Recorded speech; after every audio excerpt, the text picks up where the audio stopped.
Nah,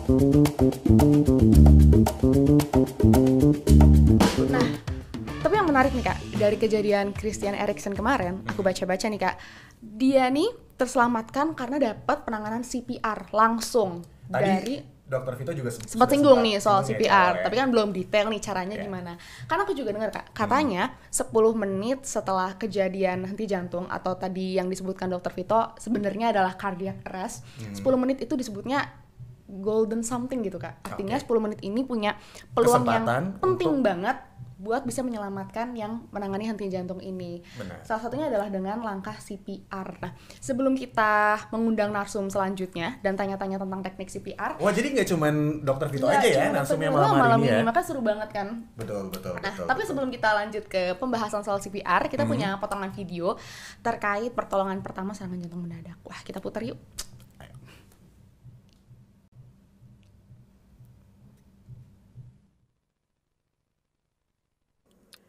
Henti nafas dan henti jantung bisa terjadi pada siapa saja, kapan saja, di mana saja.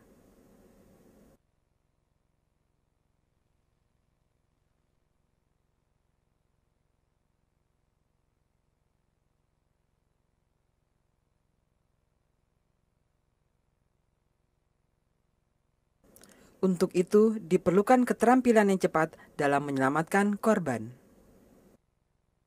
Lakukan resusitasi jantung paru selama 30 kali dan dilanjutkan dengan pemberian napas buatan melalui mulut korban sebanyak 2 kali. Ulangi sampai korban sadar atau sampai bantuan paramedis tiba. Pertolongan ini juga dapat menggunakan alat Automatic External Defibrillator atau AED. Alat ini tersedia di tempat-tempat umum seperti bandara, mal, dan kantor-kantor. Bantuan hidup dasar menyelamatkan nyawa. Itu tadi dia videonya ya, bagaimana cara untuk menyelamatkan si personal yang kemudian terkena henti jantung atau serangan jantung. Jadi ternyata udah ada banyak alat atau equipment yang disediakan di tempat-tempat umum juga, biar kita juga sebagai orang awam bisa kemudian ikut membantu di golden hour-nya ini. Bahkan kita bisa melakukan penanganan itu dengan CPR, tapi aku rasa nggak semua orang udah paham gitu ya. Bahkan aku pun sendiri di umur segini Perlu untuk aku rasa aku perlu banget ya, apalagi tahu lebih kayak dalam. kasus kemarin, perlu banget ngerti CPR itu apa, caranya seperti apa, daripada salah langkah juga gitu ya. Nah, daripada kita tebak-tebakan, Benar. daripada kita bertanya-tanya, malam ini kita kedatangan narasumber kedua, yaitu Mbak Debbie Marvira Handika Utama dari Indonesian Escorting Ambulance Jakarta Selatan. Langsung Halo. kita welcome aja. Selamat malam Mbak Debbie. Waduh, cantik banget Mbak, seger banget. Jantung sehat ya Mbak ya? Insya Allah sehat. Alhamdulillah. Baik. Semoga Mas dan Mbaknya juga sehat ya. Amin. Nah, tadi kita sudah sempat singgung sebelum Mbak Debbie masuk ada yang namanya CPR. Nah, mungkin kita harus tahu dulu kali ya, apa sih sebenarnya nih CPR ini apa, Mbak Debbie? Bisa dijelaskan? Iya, untuk CPR sendiri itu adalah tindakan untuk kompresi jantung. Jadi pada saat kita kompresi, tadi kan lihat ya videonya ya, ada proses dia kompres bagian dada, itu fungsinya untuk membantu memulihkan kembali si jantung agar tetap memompa darah gitu. Terus kalau untuk penyakit sendiri, CPR adalah cardiopulmonary resuscitation gitu. Baik. Nah, untuk secara teknis mungkin ya, untuk melakukan tindakan CPR yang tepat, yang betul, itu seperti apa sih dok? Maksud kami Mbak Debbie. Iya, saya bukan dokter, jangan panggil dokter. Siap. Gimana? Iya, untuk tindakannya ya tadi ya. Iya. Tindakannya yang pertama itu harus kita pastikan dulu. Ini si korban, kita bahasanya korban aja ya. Pastikan pasien atau korban ini benar-benar tidak berhenti nafas, henti jantung tadi kayak yang dokter Vito bilang. Tapi sebelum kita tolong, sebelum kita melakukan CPR, kita juga harus memastikan kalau diri kita sebagai penolong itu selamat. Jadi ada yang namanya alat pelindung diri, apalagi masa pandemi kayak gini ya Mas Mbak ya. Tingkat penularan penyakit atau virusnya itu cepat sekali kan. Jadi pastikan kita alat pelindung dirinya itu tersedia, seperti misalnya sarung tangan, sarung tangan yang latex gitu ya, kalau kayak di rumah sakit. Tapi kalau misalnya emang di lapangan nggak ada, silakan cari plastik atau apapun yang bisa membantu tangan kita untuk tidak langsung kontak tubuh dengan si pasien tersebut gitu. Nah kemudian selain kita memastikan keselamatan untuk diri penolong, juga dipastikan untuk keselamatan pasiennya. Jadi kan biasanya kalau misalnya ada kasus-kasus henti nafas, ada yang pingsan aja, di Indonesia tuh banyak banget yang ada ngelihat gitu kan, kepo-kepo sedikit gitu. Jadinya berkerumun. Nah pada saat berkerumun itu, namanya orang henti nafas, henti jantung butuh oksigen kan, suplai oksigen. Nah jangan sampai kerumunan tersebut malah menghambat atau jadi rebutan oksigen yang masuk ke pasiennya gitu. Pasiennya butuh oksigen, tapi karena dikerumunin jadi gerah, terus oksigennya malah nggak masuk ke pasiennya gitu. Itu sih yang dilihat awal sebelum melakukan CPR. Berarti itu mungkin disebutnya apa ya, persiapannya gitu ya Mbak ya, sebelum kita melakukan betul. Harus gimana gitu dengan CPR tadi, itu 2 poin yang aku rasa harus dipersiapkan gitu. Oke, sebelum kita bertanya, sebelum video nanti bertanya, mungkin kami juga mengingatkan lagi untuk Anda Detikers yang ingin join, ingin berpartisipasi, boleh silahkan langsung kirimkan pernyataan Anda, pertanyaan, ataupun mungkin komentar, pengalaman terkait dengan henti jantung atau serangan jantung yang Anda alami, keluarga, atau orang-orang sekitar Anda. Silahkan langsung kirimkan pertanyaannya ada di bawah layar Anda di 0813 8350 2099. Sekali lagi 0813 8350 2099. Yep. Baik. Silakan Vidya. Ya, baru ya Kak, kita punya hadiah menarik buat teman-teman Detikers yang pertanyaan yang paling menarik. Nanti makanya kita tunggu nih pertanyaan-pertanyaan kepo-keponya gitu ya. Nanti kita akan akan ada hadiah menarik menunggu buat teman-teman. Baik. Nah, kita kembali. Debbie masih di sini? Masih. Ya, sip, aman ya. Nah, Mbak Debbie, kita mau lanjut lagi ke pertanyaan terkait CPR tadi, Mbak. Tadi kan Mbak Debbie sempat menyinggung bahwa ketika pandemi itu juga harus jadi perhatian ya sebelum kita melakukan CPR tadi dengan menggunakan sarung tangan atau gimana loh untuk melindungi diri sendiri lebih dulu APD, berarti ya Mbak ya. Nah mungkin ada poin yang lebih detail lagi nggak sih Mbak ketika kita mau melakukan CPR ini, penyesuaian atau tindakan seperti apa yang kita lakukan di tengah pandemi? Apakah itu sebenarnya aman atau ada langkah lain selain memberikan CPR tadi yang perlu kita prioritaskan ketika mau memberikan penanganan di saat pandemi seperti ini, Mbak? Ya, kalau khususnya di lapangan atau di jalan itu kan kita pasti harus meminta bantuan.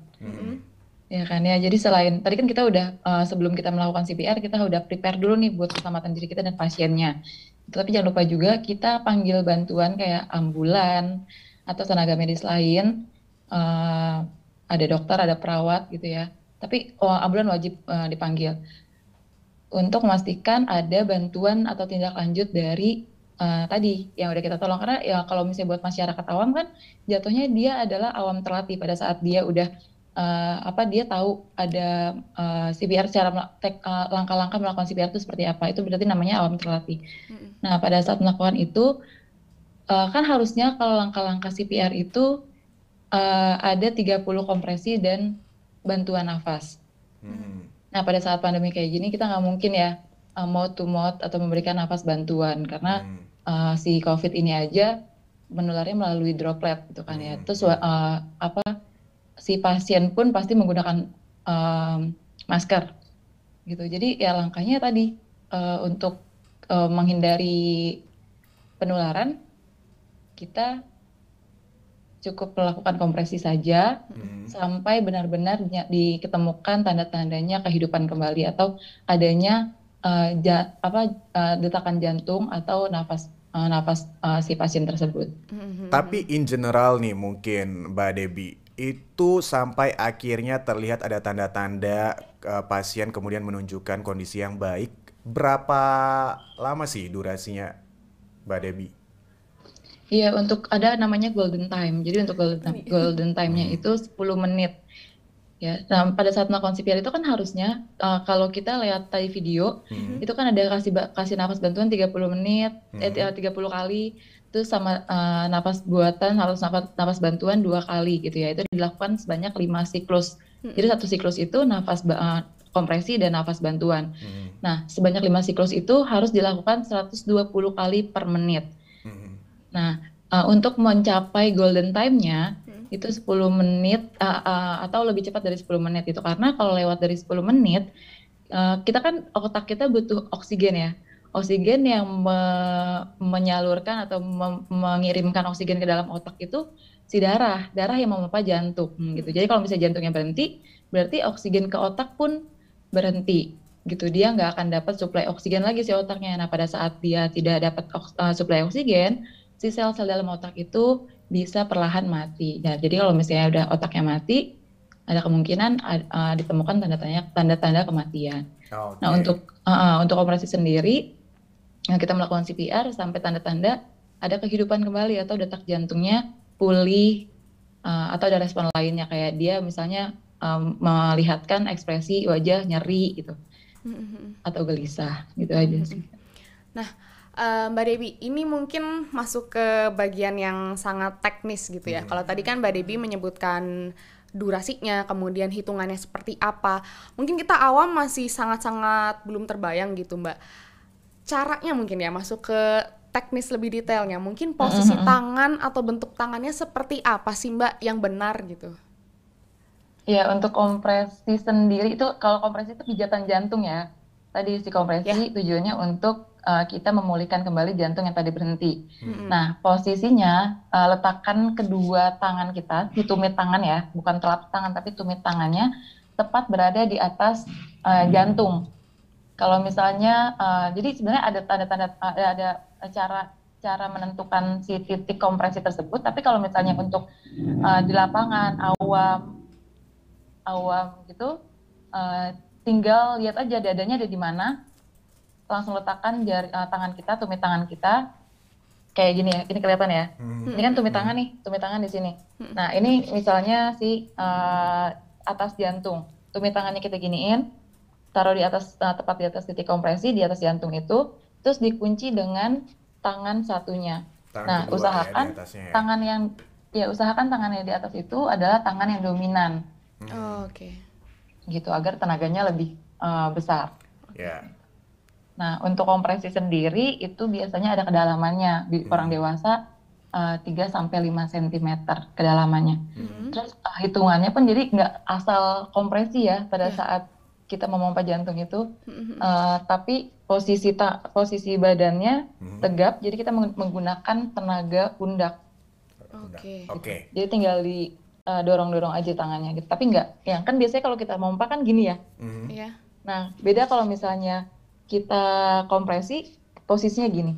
Jadi dengan dorongan pundak kita agar tidak cepat letih si penolongnya. Baik, Mbak Debbie, ada berpatokan juga dengan hitungan detik nggak sih ketika kita melakukan press itu terhadap jantung si pasien? Ya, nah untuk hitungannya itu sama kayak kalau misalnya di nada kan lagu-lagu itu ada tempo-temponya ya, ada apa ya? Kayak tap gitu ya. Nah, pada saat kita hitung pun nggak boleh terlalu cepat, karena kalau misalnya terlalu cepat kan kalau jantung itu memompa darah gini, gitu ya. Jadi dia pompa dulu, dia menekan, terus dia kembangkan lagi. Dia tekan lagi, dia kembangkan lagi. Nah, kasih jantung itu kesempatan untuk mengembangkan jantungnya. Jadi pada saat dipompa, tap, naik lagi ke atas, tap lagi. Jadi hitungannya tuh kayak tap gitu. Jadi nggak boleh tap. Kalau misalnya terlalu cepat pun si jantungnya bingung gitu. Dia kan kalau misalnya jantung itu ada darah yang masuk dari sebelah kanan jantung dan nanti dikeluarkan di sebelah kiri jantung lagi gitu kan ya. Jadi ada 2 pintu lah. Ada, kalau bahasa awamnya 2 pintu masuk dan keluar, 1 pintu masuk dan 1 pintu keluar. Nah, pada saat kita terlalu cepat kompresinya, itu jantungnya hanya berhenti di tengah-tengah, tapi dia nggak sempat mengeluarkan ke tadi yang pintu keluar itu. Gitu. Baik. Tapi juga ada titipan pertanyaan nih buat Mbak Debbie. Aku mohon izin bacakan ya Mbak Debbie ya. Dari DHI, hurufnya besar semua, jadi bacanya DHI atau DHI nih.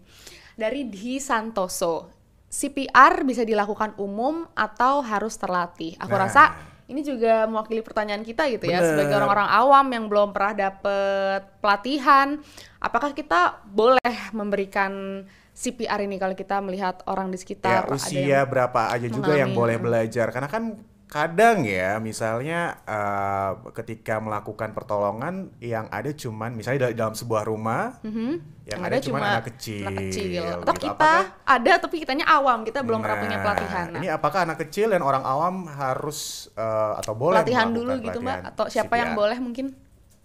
Iya, untuk yang boleh, sebenarnya ini kan ilmu ini kan CPR itu adalah ilmu dasar ya, untuk membantu menyelamatkan nyawa seseorang gitu. Ya. Jadi makin banyak orang yang tahu tentang ilmu ini, yang berarti makin banyak nyawa yang tertolong gitu. Nah, kalau untuk siapanya itu siapapun yang memang udah pernah dapat materinya atau dapat pernah tahu info tentang langkah-langkah CPR, silakan lakukan gitu daripada nggak ada sama sekali. Jadi paling nggak kan ada usahanya dulu sebelum kita memastikan kalau pasien itu meninggal gitu ya. Nah, tapi kalau misalnya ini juga sempat ada undang-undang yang berlaku untuk orang-orang awam terlatih. Jadi kalau misalnya ada kalau awam terlatih itu biasanya kayak kita nih orang awam, masyarakat umum, tapi dia udah dapat pelatihan. Baik dari misalnya ada dokter yang secara legal mengadakan pelatihan, atau ada rumah sakit, perusahaan biasanya juga sekarang udah gencar tuh mengadakan pelatihan-pelatihan CPR ini atau pertolongan pertama ini. Kalau misalnya dia bisa melakukan, silakan lakukan. Nah, untuk anak kecil boleh atau tidak, kalau anak kecil dia bisa, silakan lakukan. Tapi efektivitasnya itu pasti sedikit ya, karena kalau misalnya yang dibantu itu orang dewasa, sedangkan yang melakukan kompresi adalah anak-anak. Tadi kan kita minta kompresi tersebut kedalamannya itu di 3-5 cm. Nah, apakah si anak tersebut, anak kecil ini bisa melakukan kompresi tepat kedalamannya 3-5 cm itu gitu. Untuk membantu ya silakan bantu, tapi efektivitasnya itu kembali lagi ke pribadi penolong gitu sih. Baik. Wow. Ini akhirnya tercerahkan juga ya. Oh, ternyata CPR itu seperti ini. Ternyata untuk pertolongan terhadap para pasien henti jantung seperti ini, nggak bisa sembarangan Gitu juga. ya. Sebenarnya aku berharap buat siapapun itu, termasuk kita juga mungkin ya, harusnya bener jadi pelatihan dasar gitu mungkin Mbak Debbie ya, biar kita semua punya bekalnya gitu, apa yang harus dilakukan, kemudian tekniknya juga seperti apa, karena nggak sembarang genjot gitu kayak tadi yang Mbak Debbie luruskan ya, nggak bisa sembarang didorong, nggak bisa sembarang dipompa gitu. Oke, nah mungkin yang terakhir nih Mbak Deb, terkait dengan CPR ini, ada hal penting lagi mungkin yang ingin disampaikan sebelum nanti kita akan closing nih. Nah, pada saat pandemi kayak gini kan kadang kita udah parno duluan ya ngelihat orang yang sakit atau orang yang pingsan di jalan. Itu kan ada isu-isu yang beredar kalau ya udah kalau misalnya orang pingsan itu tandanya dia siapa tahu COVID. Jadi banyak awam-awam atau masyarakat yang takut justru buat ngebantu. Nah, pada saat lihat ada yang henti nafas atau henti jantung, atau ada yang tidak respon kesadarannya itu menurun, langkah atau cara membantu yang paling baik adalah panggil tenaga medis terlatih atau ambulans paling enggak gitu. Jadi segera bawa ke rumah sakit aja kalau misalnya memang takut membantunya. Gitu sih. Dan jangan pernah takut menolong juga, karena kalau misalnya sekarang kan semua pengetahuan itu ada di internet ya.